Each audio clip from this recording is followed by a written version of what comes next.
Well, hello, and welcome to After the Show. I'm your host, Crystal Vilkaitis, and oh my gosh, Happy New Year.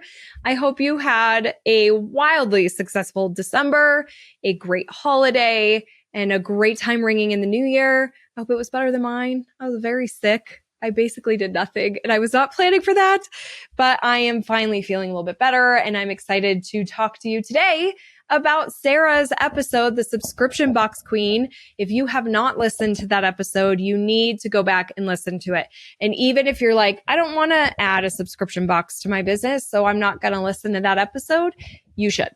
I really think it's important for us to analyze and learn about and just sort of be curious about different ways of doing business and different potential revenue streams. And I think that you could even learn things in there to help you sell more product, even if you never launch a subscription model.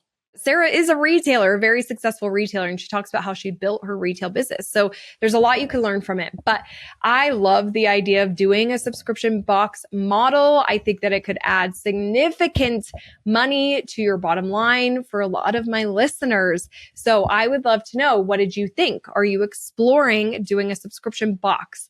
You can let me know in the Rooted in Retail Facebook group. Just go to facebook.com, search for Rooted in Retail, join the group, let me know. Here were I have two takeaways I want to talk about today. The first is Sarah is such a story of evolution.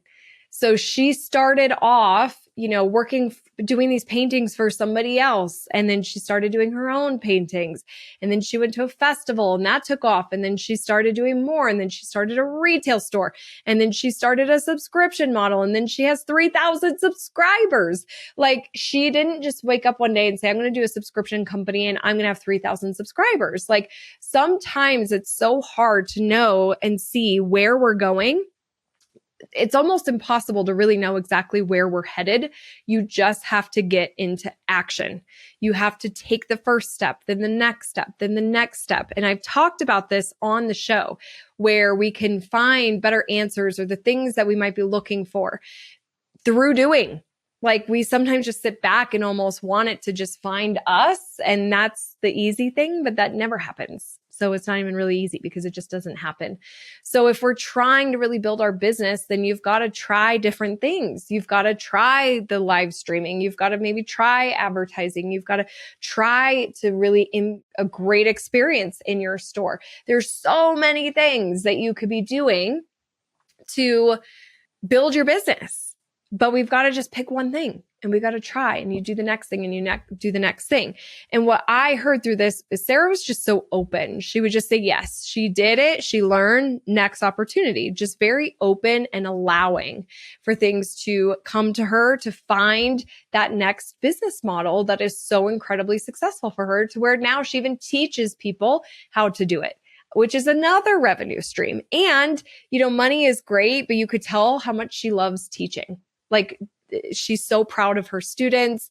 And so she's getting fulfillment in that area. So as I was listening back to this, I was thinking even about my own journey as a small business owner, because there's been so many times throughout the past 12 years where I'm like, I don't know how to handle something, or I don't know how to do something, or do I want to launch this new training or not? Like, there's always ideas and questions and uncertainties that are guaranteed in running a small business. And sometimes it takes time and it takes that action to find the answer and to figure it out. And I felt pulled on this after the show to talk about having a little bit of patience. I'll give you an example in my own life.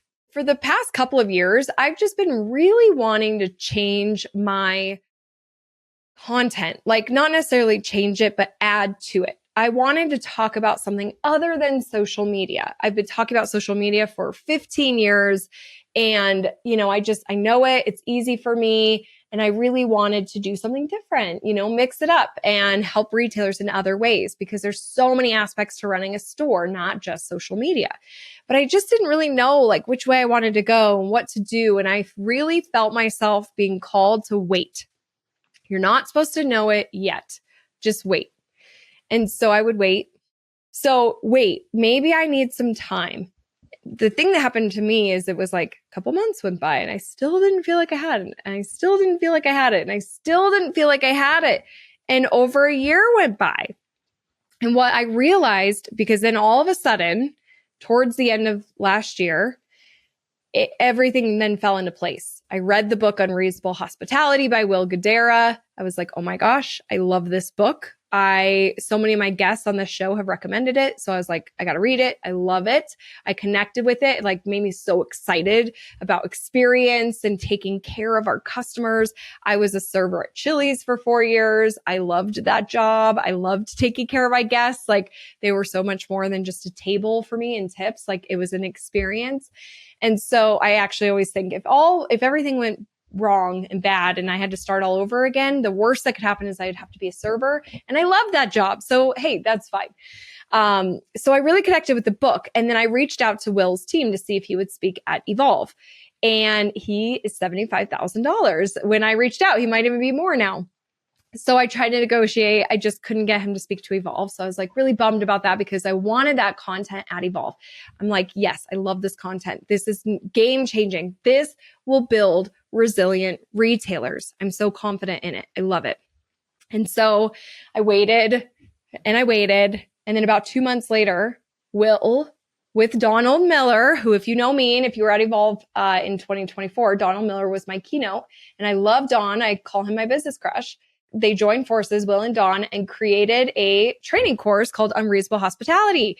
And I talked about this in an earlier episode of Rooted in Retail towards the end of the year, that I got certified and I'm training that now. And I'm giving my first talk on Tuesday. I'm filming this on the 3rd, giving it on when this episode drops in Palm Springs to a bunch of party stores, which will be so fun. And I get to help them with this framework. And I've integrated it with social. And I'm just really, really excited for this content. Like, oh my gosh, I have this new energy and excitement for what I'm going to teach. I know it's going to be a game changer for my retailers. And so it took almost 2 years for me to find this content though. And so, and I'm sure, I don't know how long Sarah's process was from where, just starting to paint for other people to now 3,000 students. But it does take time. And when you just show up, I waited. I read that book. The book found me. And then I went from there and the next thing and the next thing. And now I have content that's going to change people's lives. Like I am so excited to share this content. So it's about patience. And I think going into the new year, this is a really important message. It's a good time of year because we go into the new year often setting goals, feeling fresh starts. I could do it this year. I'm going to commit. And then as the year goes on, even getting into February, we've fallen off. We haven't committed. We go back to our old ways and we feel frustrated. Oh, I messed up. And then we just let everything go back to normal and maybe don't see the kind of progress we were hoping for, but we might still see progress. And often we probably are. We just don't give ourselves credit for that, which that's a whole nother podcast episode. But here's the deal. If we're patient, we have these goals. You have to get clear on what you want. I was very clear that I wanted a topic that can really make a significant impact on retailers, but I didn't have the framework. Like I'm not a retailer. I didn't build a store and, a multi-million-dollar store and here's how I did it. A lot of my retail pro friends, they have that experience. I don't.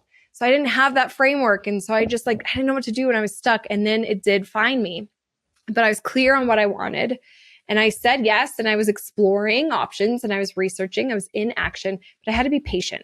And so as you're entering 2025, this year, I don't know what to expect, guys. Like, who knows? It just feels like there's so much going on already. And there's a big question mark with tariffs in the retail industry. I know that's a big deal. I'm going to try to bring some guests on to talk about it and do some research myself so I could provide help there. There's just a lot going on and retail just changes so fast on its own and technology is changing really fast, AI. So there's a lot. Be patient, get really clear on what you want and how you want to feel, really understand your customers and just get into action and it will find you that answer you're looking for. Yes or no. If you're trying to think, should I expand? Do I want a new location, a different, additional? Am I trying to do something different in the store? Or do I want to add services? Do I want to teach? Do I want to coach? Do I want to close? Do I want to open a totally different store? Like there's probably some sort of question that you have right now that you're thinking about as it relates to your business or your team or yourself. And give yourself a little patience. Sometimes finding those right answers does take time. And we have to allow the process for our evolution, because when we're in it, you don't really realize that you're evolving. You don't really realize the change is happening until it happened. And then you can look back and be like, oh, wow, look how far I've come. So give yourself some grace, have some patience. The second thing I just want to quickly touch on for this episode was Sarah closed cart on subscriptions and said, you can't get in until next year. It was July when she did that. And she more than doubled her membership by doing that one thing. And so it made me curious. What if you close something down? Like what if you had a loyalty program and it's January right now and your goal was to get people into it right now, loyalty, VIP. I talked a lot about a cool VIP experience on Anne's after the show, which we can link to in the show notes of this. Maybe you have something like that and you're going to close cart so it's not available all the time. And so get in by the end of January. You got to buy now. And then it opens again, maybe in July. And you say, we're open in July. You can't join VIP until next year. Get in now. And I've done a lot of research and I've been in a lot of masterminds that talk about this and about this way of doing kind of a launch, if you will, or a promo. And it seems to work really well. You tend to see a lot more sales because there is exclusivity. It's going to end. It's going away. We have to give people a reason to buy now. You could do this with your products. It doesn't have to be a subscription or membership. It could be like, these items I'm shipping them out of the store, like whatever, I'm giving them away. You're not going to have access to them next week. Like, what if we tried those things? How can this change our model possibly with that idea of I'm going to take something away, it's going to close and it'll come back in several months from now? Can that increase the urgency and get more people to sign up with you or buy? I want you to think about that. I think that would be a really good exercise. It's something actually that I am thinking about so much. I have a brand new mastermind that is launching in January. Depending on when you're listening to this, you could go to rootedinretail.com/mastermind and learn about it and maybe even join us. If it's not open yet, you'll be redirected to the wait list. But in the mastermind, I'm teaching the Unreasonable Hospitality Framework. We're doing a live training in February. It's a 4-week live training with me. And then I'm going to do it live again, I believe, in April, just after Evolve. So we're going to do it a couple of times to just get people going through it. But the replay is going to be in there. Plus, there's so much awesome stuff in Mastermind, live calls with me, with retail pros, access to the AI and Innovation Lab to learn AI from me. Like great, awesome tools. I'm so excited for this mastermind. I've been working on it on the Christmas break, even though I've been sick, and it's awesome. So I'm thinking like, do I close this? Do I say you have to get in by this day and then it's not going to be available until next year? Like it's hard to imagine. I come from the place of I want to help people right now if I can. And so I don't want to exclude it, but I know that it makes people say yes and get them in. And so it's something I'm thinking about. We could think about it together. Does it make sense for us to close something down and it's ending and you got to get it now? The one thing I'll say with retail is this could be an opportunity for you to increase sales during January and July, those slower months, where you might open something in January and close it and then open it back up in July and close it to help generate some money, honey, during, I know, our J month. So June, you could add in there too. So some food for thought, have some patience, commit, maybe make something closing and limited and exclusive and create that urgency, and let me know what you decide on. I want to hear it. Share in the Facebook group As always, I'm rooting for your success. And just a reminder, actually, Sarah is speaking at Evolve. If you haven't gotten your tickets yet, what are you waiting for? Go to crystalmediaco.com/evolve and snag your ticket. There's a good chance we sell out. The longer you wait, price goes up. Price is actually going up February 1st. So now's a good time to lock in January. I would love to see you there. It's going to be epic. Over 15 speakers. I cannot wait. So I hope to see you there. Okay. I'm rooting for your success and I'll see you on the next episode. Have a wonderful new year. Bye. Okay, I have exciting news to share. The Rooted in Retail Mastermind is launching this January. It's your chance to connect deeper with me, the retail pros from the show, and an incredible community of resilient retailers, both online and in person, with several meetups throughout the year. Get on the waitlist at rootedinretail.com/waitlist. And don't just listen to the show, be a part of the magic and grow your store with us. I hope to see you there.